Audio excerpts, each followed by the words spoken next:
warahmatullahi wabarakatuh. Hai anak-anakku sekalian, apa kabarnya?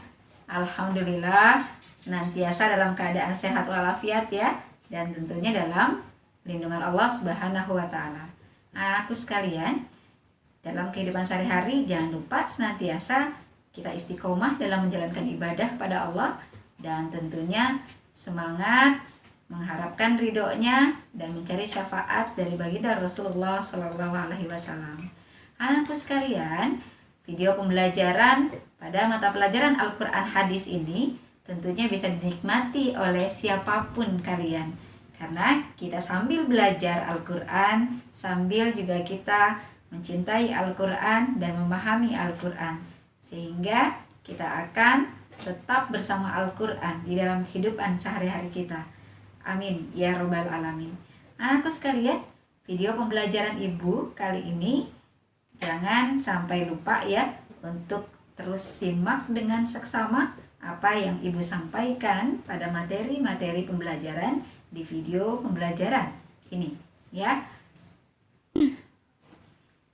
Jangan lupa ya, setiap menonton, menyaksikan video pembelajaran ibu untuk berikan komentarnya ya. Kemudian berikan like-nya, share, juga subscribe-nya. Terima kasih.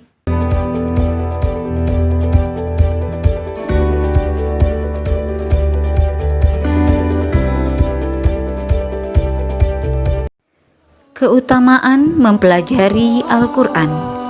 Rasulullah Shallallahu Alaihi Wasallam memberikan motivasi yang begitu besar kepada kita umatnya untuk menjadi muslim yang terbaik, yaitu dengan belajar dan mengajarkan Al-Quran. Rasulullah Shallallahu Alaihi Wasallam bersabda, khairukum man ta'allamal Qur'ana wa 'allamahu. Sebaik-baik kalian adalah orang yang belajar Al-Quran dan mengajarkannya. Dan dalam Al-Quran disebutkan perintah Allah Subhanahu wa Ta'ala untuk membaca Al-Quran dengan tartil, yakni mempelajari Al-Quran adalah belajar membaca Al-Quran dengan tajwidnya agar dapat membacanya secara tartil dan benar. Firman Allah Subhanahu wa Ta'ala, Bismillahirrahmanirrahim, warattilil Qur'ana tartila. Dan bacalah Al-Quran dengan setartil-tartilnya. Al-Muzammil ayat 4.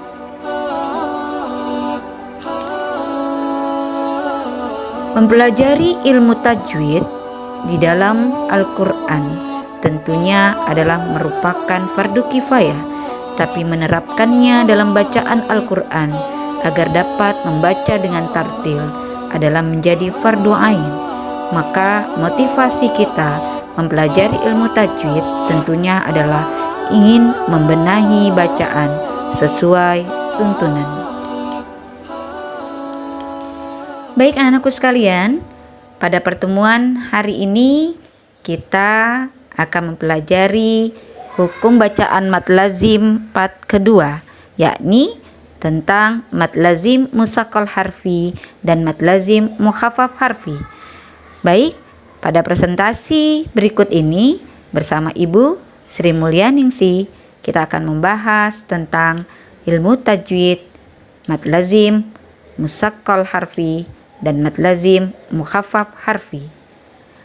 Untuk mengawali pembelajaran kita pada hari ini, mari sama-sama kita awali dengan baca lafaz basmalah. Bismillahirrahmanirrahim. Kita lanjutkan dengan membaca doa raditu billahi rabba wa bil islami dina wa bi Muhammadin nabiyya wa rasula. Rabbi zidni ilman warzuqni fahman. Anak-anakku sekalian yang ibu banggakan dan senantiasa dalam lindungan Allah Subhanahu wa Ta'ala, kita tentunya ingin mengetahui kompetensi dasar apa yang harus kita capai, yaitu memahami ketentuan hukum bacaan mad lazim musakkal harfi dan mad lazim mukhaffaf harfi. Maka dengan itu, tujuan pembelajaran apa yang harus kita capai? Yakni diharapkan kalian mampu menjelaskan pengertian mad lazim musakkal harfi dan mad lazim mukhaffaf harfi. Yang kedua, mampu mengidentifikasi bacaan mad lazim musakkal harfi dan mad lazim mukhaffaf harfi dalam surah-surah pilihan. Dan yang ketiga, mampu mendeskripsikan bagaimana cara membaca mad lazim musakkal harfi dan mad lazim mukhaffaf harfi. Baik, selanjutnya kita sama-sama memasuki hazanah keilmuan. Baik, untuk selanjutnya kita akan memahami hazanah keilmuan hukum mad lazim yang keempat, yaitu mad lazim mukhaffaf harfi. Secara bahasa, mad artinya panjang, lazim harus, pasti atau wajib, mukhaffaf diringankan, harfi huruf. Maka bagaimana mad lazim mukhaffaf harfi? Secara pengertian yaitu adanya huruf mad bertemu sukun dalam huruf. Oke ya, tidak diidghamkan ya. Kalau tadi musakkal harfi diidghamkan. Tapi pada mukhaffaf harfi huruf mad bertemu sukun dalam huruf. Oke. Lalu cara membacanya sama, dibaca panjang 3 alif atau 6 harokat. Contoh bacaannya banyak dalam Al-Qur'an ya. Dan juga dalam fawatihus suwar atau di pembuka surah ya, berupa huruf muqatta'ah atau huruf tunggal. Berikutnya, kapan kita mengidentifikasi atau menemukan hukum bacaan mad lazim mukhaffaf harfi? Yakni ketika huruf mad, alif, ya, wawu seperti yang tadi ya, bertemu sukun dalam huruf. Maka bagaimana cara kita dapat menemukannya? Yakni terjadinya ketika adanya huruf-huruf tunggal ya pada permulaan surah. Sama ya, yang disebut tadi fawatihus suwar atau huruf muqatta'ah. Dan yang apabila diuraikan juga terdiri dari 3 huruf. Di tengahnya berupa huruf mad ya, seperti tadi. Di tengahnya berupa huruf mad lalu bertemu dengan sukun. Betul, bedanya tidak diidghamkan. Huruf-hurufnya ya, huruf-hurufnya terbentuk atau dalam kalimat naqasa asalukum. Sama ya. Huruf-hurufnya kalau kita uraikan ada huruf nun, qaf, sha, ain, sin, lam, kaf, dan mim. Oke, maka perhatikan contoh bacaannya. Mad lazim mukhaffaf harfi. Ya, yakni pada contoh yasin. Oke, kita uraikan nih hurufnya ya. Ya, kalau diuraikan berarti hanya ya dan alif ya, terdiri hanya 2 huruf. Maka bukan mad lazim, melainkan hanya mad tabi'i harfi, dibaca 2 harokat ya. Lalu ada huruf sin, sama ya. Diuraikan terdiri dari 3 huruf ya.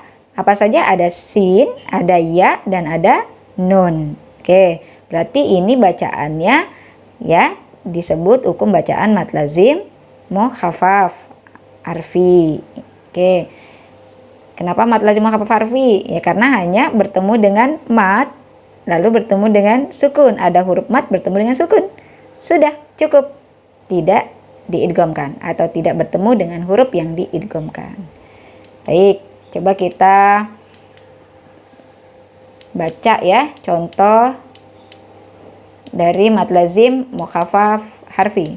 Sama ya, hal-hal yang harus diperhatikan ketika membaca mad lazim mukhaffaf harfi. Pertama, dieja sesuai dengan nama asli hurufnya. Lalu yang kedua, dibaca 6 harokat tapi tidak diidghamkan ya.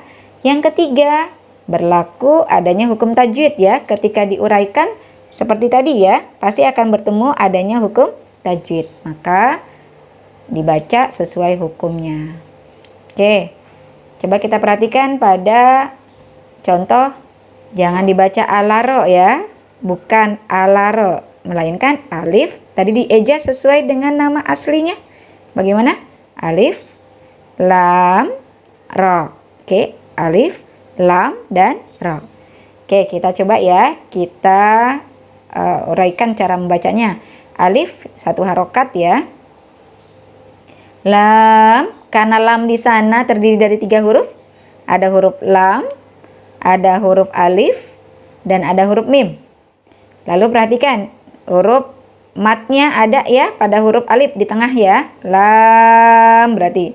Lalu huruf mat tersebut bertemu dengan huruf sukun. Oke. Lam. Nah, selanjutnya tidak diidghamkan. Kenapa? Karena dia tidak bertemu dengan huruf yang diidghamkan ya, melainkan di sini pada contoh alif lam ro, mim sukunnya bertemu dengan huruf ro. Kalau kita pahami, maka hukum bacaannya adalah izhar syafawi. Jadi dibaca jelas satu harokat, tidak idgham ya, tapi dibaca jelas.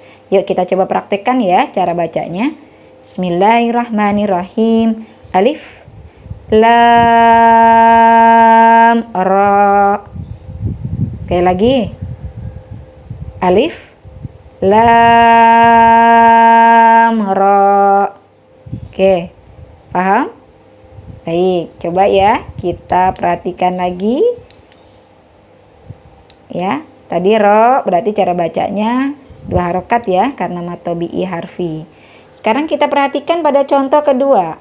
Ain, sin, qaf. Dibacanya bukan asako ya, melainkan dieja sesuai nama asli hurufnya. Ain, sin, dan qaf. Coba kita perhatikan. Ain ketika diuraikan ya, huruf-hurufnya terdiri dari 3 huruf. Betul? Ya, ada ain, ada ya, dan ada nun. Lalu di tengahnya ya, ini huruf mat ya, huruf mat.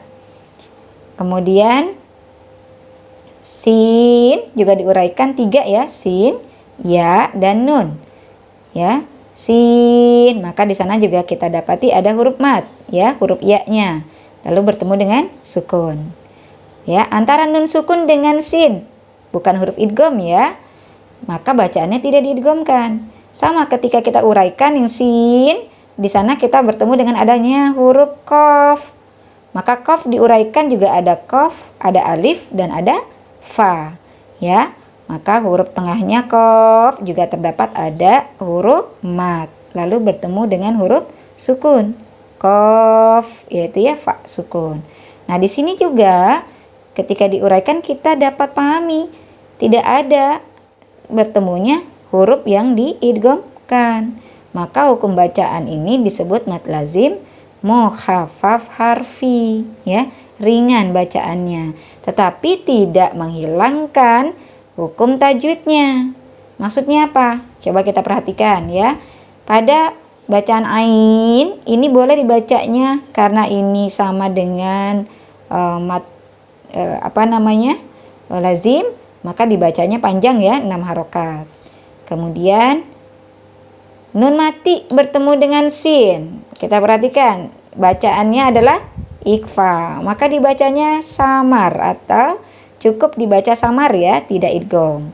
Lalu kita bertemu lagi di sini ya, mad lazim dibaca 6 harokat, lalu ada huruf nun mati ketemu qaf, juga dibaca ikhfa ya, maka tidak dibaca idgham. Coba kita praktekkan ya. Perhatikan tangannya, boleh 6 jarinya dibuka kembali.